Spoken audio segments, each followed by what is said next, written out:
মা, আমার মাকে নিয়ে কিছু কথা বলতে চাই। আমার মা কল্পনা চৌধুরী পেশায় একজন শিক্ষক ছিলেন।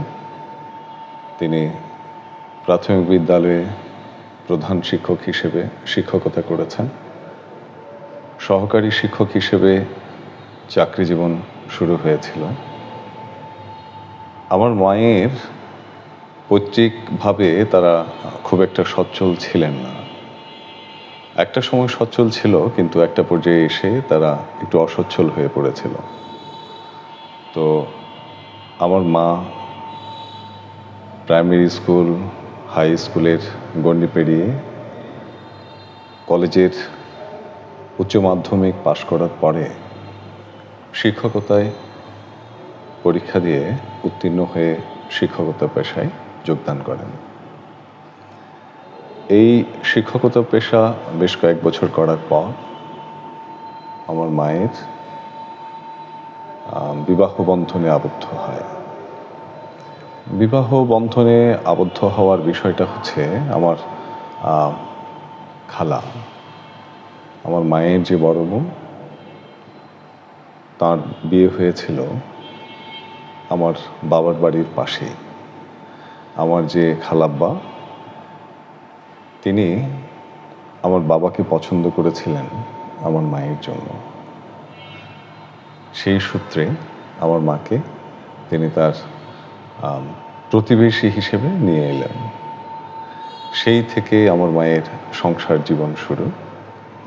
আমার মারা 2 বোন এবং 3 ভাই ছিলেন।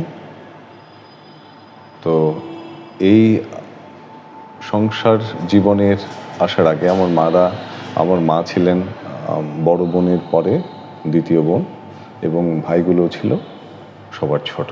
3 ভাই আমার মায়ের ছোট। তো এই সংসার জীবনে আসার পরে আমাদের ভালোই চলছিল। আমার জন্ম হওয়ার আগে আমার বড় বোন ছিল।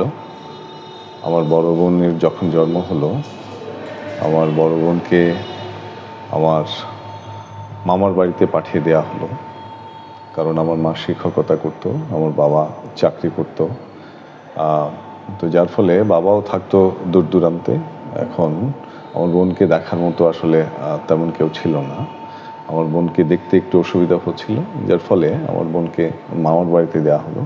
যখন আমার জন্ম হলো, আমার জন্মের তাও 3 বছর পরে মনে হয় আমাকে আমার মামার বাড়িতে পাঠিয়ে দেওয়া হলো। আমি এবং আমার বড় বোন, আমরা দুজনই সেখানে পড়ালেখা চালিয়ে যাচ্ছিলাম, বড় হচ্ছিলাম। তো একটা পর্যায়ে আমার বড় বোন সেই যখন ক্লাস 5-এ উঠলো, তাকে বাড়িতে নিয়ে এলো। এবং আমার ছোট ভাই যখন তার জন্ম হলো, সেও যখন 2-3 বছরে হলো, তখন তাকে আবার আমার মামার বাড়িতে নিয়ে আসা হলো। তো এভাবে আমাদের জীবনটা চলছিল। একটা পর্যায়ে আসলে শিক্ষকতা করতে গেলে পরিবারে আসলে সময় দেওয়াটা একটু কঠিন হয়ে যায়। সব কিছু সামলে জীবনটাকে আসলে এগিয়ে নেওয়া অনেক কঠিন হয়। তো সেই কঠিন কাজটা আমার মা করছিল, সংসারও সামলাচ্ছিল, আবার এদিকে স্কুলের যে কর্মকাণ্ড সেটিও সামলাচ্ছিল। তো আমরা যখন ক্লাস 4-এ উঠলাম, তখন আবার একটু উপশহরে পটিয়াতে আমরা চলে এলাম। সেখানে আমার মা, আমার বাবা মিলে একটা বাসা ভাড়া করলো। সেখানে চলে এলাম আমরা ভাই বোন সবাইকে নিয়ে। এখানে এসে আমার মায়ের আরেকটা কঠিন জীবন শুরু হলো। আমার যে বাসা ছিল সেখান থেকে আবার স্কুলটা একটু দূরে। অনেক সময় বের হতে একটু দেরি হয়ে যেত, হেঁটে অনেকটা পথে যেতে হতো, আবার রিক্সা পাওয়া যেত না সব সময়। তো যার ফলে আমার মায়ের শিক্ষকতার যে জীবন, সেই জীবনটাও একটু কঠিন হয়ে পড়েছিল আর কি। এবং আমার মা দেখতাম স্কুলের যে কর্মকাণ্ড, সেই কর্মকাণ্ডে অনেক বেশি আন্তরিক ছিলেন।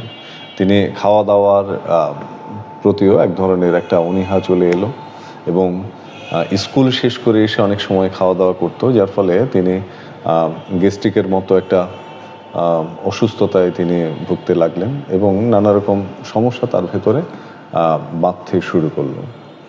তো এভাবেই আমার মায়ের শিক্ষকতার জীবন শুরু হলো।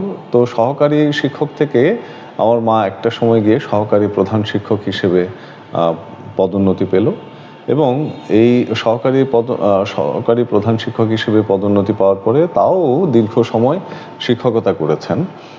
আবার এখান থেকে প্রধান শিক্ষক হিসেবে পদোন্নতি পেলেন। যখন পদোন্নতির জন্য বলা হলো তখন আমার মা বাবার সাথে পরামর্শ করলেন। বাবা বললেন যে তুমি তো সব ধরনের কাজই করছো, সহকারী প্রধান শিক্ষক হিসেবে সব কাজই করছো প্রধান শিক্ষকের, তো তুমি তো চাইলে পারো যে প্রধান শিক্ষকের দায়িত্বটা নিতে। তো সেই জায়গা থেকে মা প্রধান শিক্ষকের দায়িত্বটা নিয়েছে এবং এই স্কুলটাও আসলে আমাদের বাসা থেকে একটু দূরে পড়েছে, যার ফলে তাও মার জন্য আসলে কষ্টকর হয়ে যাচ্ছিল। আমার মা এই শিক্ষকতা করতে করতে আমার বড় বোনের বিয়ে হলো, আমারও বিবাহ বন্ধনে আবদ্ধ হলাম আমিও। তো আমার বিবাহের 1 বছর পরে আমার মা অসুস্থ বোধ করলো। আমার মায়ের পার্কিনসন যে রোগ, সেই রোগটা ধরা পড়লো। সেই রোগে আমার মা আসলে খুব সহজভাবে তার চাকরিটা সম্পন্ন করতে পারছেন না। তো একদিন যখন বলল, আমি বললাম যে ঠিক আছে, তুমি রিটায়ারমেন্টে চলে আসো। সে আমার মা অবসর জীবন গ্রহণ করলো। অবসর গ্রহণে আসার পরে তার যে সংসারের মধ্যে সময় দেয়া এবং তিনি আরও ধীরে ধীরে অসুস্থ হতে লাগলো। একটা সময় গিয়ে আমার মাকে